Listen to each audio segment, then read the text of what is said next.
Hello good evening guys. Basically आज हम बात कर लेते हैं कि निफ्टी बैंक के अंदर मंडे को किस तरीके से मूवमेंट होगा और किस तरीके से हम अपने ट्रेड्स को आइडेंटिफाई करें। सबसे पहले इंपॉर्टेंट चीज कि आज बैंक निफ्टी के अंदर कि आज किस तरीके से मूवमेंट वो भी जान लेते हैं। और साल का जो आखिरी ट्रेडिंग सेशन था बैंक निफ्टी के अंदर, और आज कैसा हमारा ट्रेडिंग सेशन रहा। कल मंडे, परसों मंडे से हम किस तरीके से वर्किंग करेंगे, इस साल के अंदर क्या इंपॉर्टेंट चीजें रही और नेक्स्ट ईयर क्या इंपॉर्टेंट चीजें होंगी, उन सब पर भी डिस्कस। उससे पहले डिस्कस कर लेते हैं कि ये जो साल रहा ये इंपॉर्टेंट क्यों है निफ्टी के लिए, जैसे ट्रेडर्स के लिए। क्योंकि आप लोगों को ये समझना पड़ेगा कि कोरोना के बाद जो बुलिशनेस मार्केट में थी, कहीं ना कहीं वो कंटिन्यू रही। और हमारी इंडिया की इकोनॉमी इतनी स्ट्रांग इकोनॉमी है कि उस पर न्यूज का इम्पैक्ट नहीं पड़ता।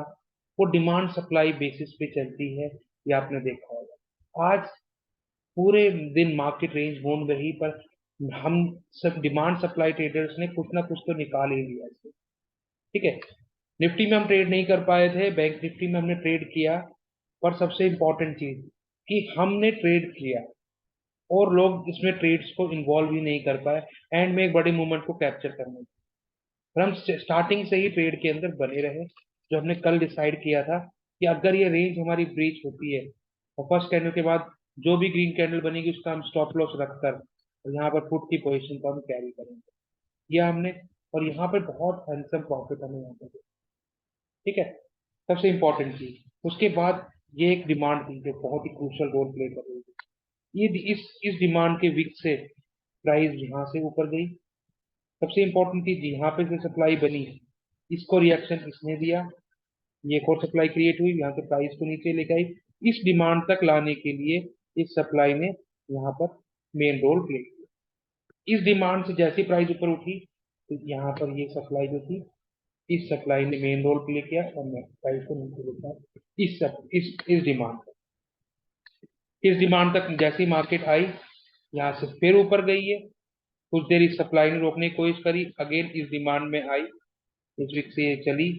ठीक है, और सॉरी वापस डिमांड तक आई।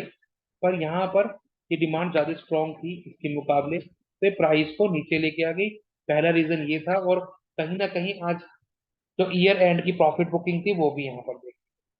तो निफ्टी बैंक निफ्टी के अंदर भी आज हमने अच्छे मूव सॉरी कैप्चर किए, जो हमने वीडियो के अकॉर्डिंग बताए थे। तो वीडियोस हमारे रेगुलर बेसिस पे देख रहे हैं, ध्यान से देख रहे हैं, डिमांड सप्लाई के कॉन्सेप्ट को समझ रहे हैं, वो वैलिडेट करेंगे कि कहीं ना कहीं जो ये बहुत इंपॉर्टेंट रोल प्ले करी। और ये देखिए कि मार्केट जहां पर गिरी ना, वहां पर भी एक इंपॉर्टेंट डिमांड थी। तो अगर 15 मिनट पे करेंगे तो आपको आइडेंटिफाई हो जाएगा वो कितनी इंपॉर्टेंट थी।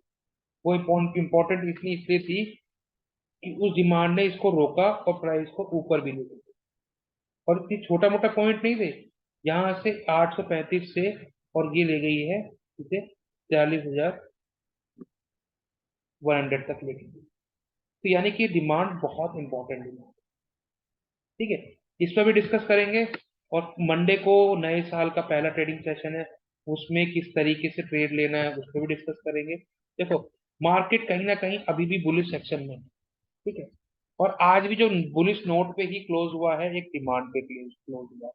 तो अगर मार्केट अगर गैप अप खुले तो कोई बड़ी आश्चर्यजनक बात नहीं होगी। ठीक है, बहुत सारे लोग कैरी करके गए होंगे पुट, उनको अजीब सा लगेगा, पर नहीं, मैं आपको बता रहा हूँ कि देखो मार्केट में अगले दिन तो कुछ भी हो सकता है, कल का किसी को कुछ नहीं पता। और जो डाटा कह रहा है मैं उसके अकॉर्डिंग बता रहा हूँ। क्या पता यहाँ के सारे ऑर्डर फिनिश हो चुके हैं, तो मंडे को कुछ ना कुछ ऐसी बैड न्यूज हो कि जिसने लोगों ने मन बना लिया हो सेलिंग करने का, कि हमारी ये डिमांड भी ब्रीच हो जाए। तो मेरा कहने का मतलब यह है कि हम डाटा पे चलेंगे, ये नहीं कि अगले आने वाले टाइम पे क्या होगा क्या नहीं होगा, वो एक डिफरेंस है। ठीक है, अब हम बात करते हैं कि मंडे को किस तरीके से ट्रेड करेंगे, नए साल के पहले ट्रेडिंग सेशन में किस तरीके से। देखो, उसके लिए समझना बहुत इंपॉर्टेंट है। अगर मार्केट कहीं यहीं पर भी आसपास कहीं खुलती है, और देखो मैं तो जब तक ये क्लोजिंग नहीं देगी 18,200 के ऊपर, तो मैं कॉल में तो नहीं जाऊंगा। और उसके ऊपर भी सप्लाई बैठी हुई है 300 में, टारगेट भी छोटे होते चले जाएंगे। अगर मार्केट यहीं पे कहीं खुलती है 950, या 43,000 के आसपास खुलती है। हाँ, मैं छोटे छोटे टारगेट्स के लिए जा सकता हूँ। उसके लिए मैं आपको बता देता हूँ किस तरीके से छोटे छोटे टारगेट्स हमें प्लान करना है। देखो, छोटे छोटे टारगेट प्लान करोगे आप, खुद आइडिया हो जाएगा कि मार्केट चाहे रेंज बाउंड हो, चाहे कैसी भी हो, हम कमा कर ले जाएंगे, कोई इशू नहीं। ठीक है। अब हम देखते हैं कि अगर मार्केट, मैं इसको क्लियर कर देता हूँ, तो चार्ट को क्लियर करके चार्ट को थोड़ा सा साइड में कर लेगा तो आपको साफ साफ दिख जाए। ठीक है।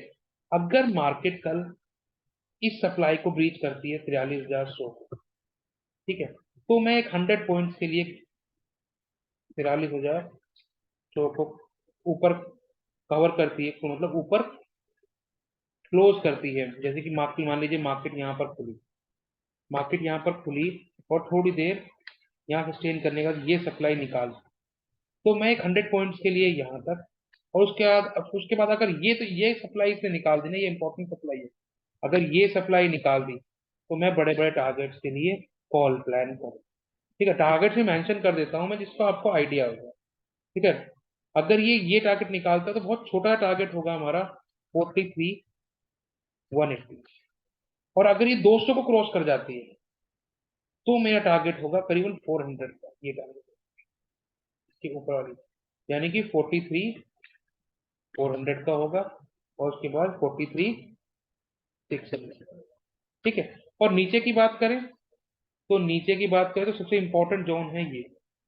अगर मार्केट इस जोन को 870 के जोन को, 880 के जोन को, मतलब इसके नीचे क्लोजिंग मिल जाए, 800 ही मान लीजिए आप, यहाँ से मार्केट आती है और ये डिमांड है, इस डिमांड को छोड़कर मार्केट 900 के नीचे, 950, 850 के नीचे क्लोजिंग दे देती है, तो मैं पुट प्लान कर। अब पुट प्लान करने के बाद सबसे इंपॉर्टेंट चीज क्या होगी, आप ये देखिए कि हमारे पास डिमांड्स कहाँ कहाँ पर हैं, तो आपको आइडिया हो जाएगा कि हमें कहाँ तक के टारगेट हमें। ठीक है। अगर ये नीचे जाएगा तो मैं पहला टारगेट लूंगा 740 का, 730 का लूंगा। सेकंड लूंगा मैं करीबन 620 का लूंगा, 640, 650 का लूंगा, और फिर 550। मैं आप सारे मेंशन कर देता हूँ कि जिससे आपको आइडिया हो जाए कि हम कहाँ से कहाँ तक अपने टारगेटों को हम बुक करें। ठीक है। अगर यहाँ तक ही जाता है तो एक तो हम टारगेट रख लेंगे 750 का, 100 पॉइंट का, 42,750 का। ठीक है, तो मैं कह देता हूँ, अगर मार्केट, तो वो टारगेट छोटे छोटे प्लान करेंगे। 42,850 के नीचे क्लोजिंग देती है तो 42,750, 42,630, और 42,510, ये हमारे कुछ तीन टारगेट्स होंगे अगर इसके नीचे हमें क्लोजिंग देगी। ठीक है। और अगर मार्केट डायरेक्टली गैप अप खुल जाती है, गैप अप कहाँ खुल जाती है, 42,200 पे।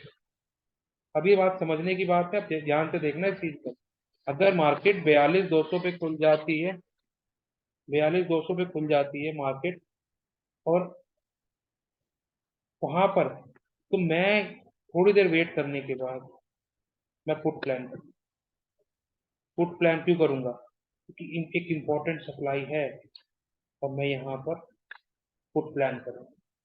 और टारगेट क्या होंगे मेरे, अगर यहाँ पे 42, अगर ये 43,200 पर ये ओपन होती है और 43,200 को ये ब्रीच करती है, तो बेसिकली मैं यहाँ पर क्या करूँ, पुट लूंगा, और टारगेट क्या होगा मेरा, 4200 और 4300 और 4300 पेमेंट होगा। और उसके नीचे का टारगेट तो है ही हमारे पास, 42,950, 42,850, ये हमारा उसके नीचे का टारगेट कंटिन्यू। अगर अप साइड की तरफ ब्रेक करती है, अगर ये अप साइड की तरफ ब्रेक करती है, तो हम क्या टारगेट रखेंगे, तो हमारा पहला टारगेट ही होगा 43,400। ठीक। उसके बाद 43,600। ठीक है। तो इस तरीके से हम अपने ट्रेड्स को ना कल आइडेंटिफाई कर सकते हैं।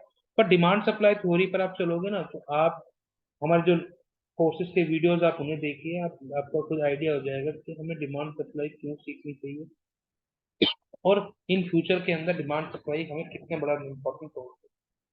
ठीक है। और अगर कुछ वीकली मुझे दिखेगा कि हम वीकली के अंदर कुछ वीडियोस अपलोड करना चाहते हैं तो आप वो भी वीडियोस देख सकते हैं। मैं उनके लिए भी तैयारी चल रही है मेरी कि आपको मैं वीकली प्रोडिक्शंस भी दूं निफ्टी की और वीकली बैंक निफ्टी की प्रोडिक्शंस भी दूं। इससे आपको एक बड़ी पिक्चर का भी आइडिया होगा। ठीक है। अगर आपको हमारी वीडियोस अच्छी लग रही है ना, प्लीज उन्हें लाइक करिए, शेयर करिए, सब्सक्राइब करिए। और सबसे इम्पोर्टेंट चीज, हमारा टेलीग्राम चैनल है, आप वीडियो में डिस्क्रिप्शन में लिंक है, उसे आप जाके ज्वाइन कर सकते हैं। कोई डाउट्स होता है डायरेक्टली कमेंट सेक्शन में पूछिए, doubts confuse. Thank you, thank you.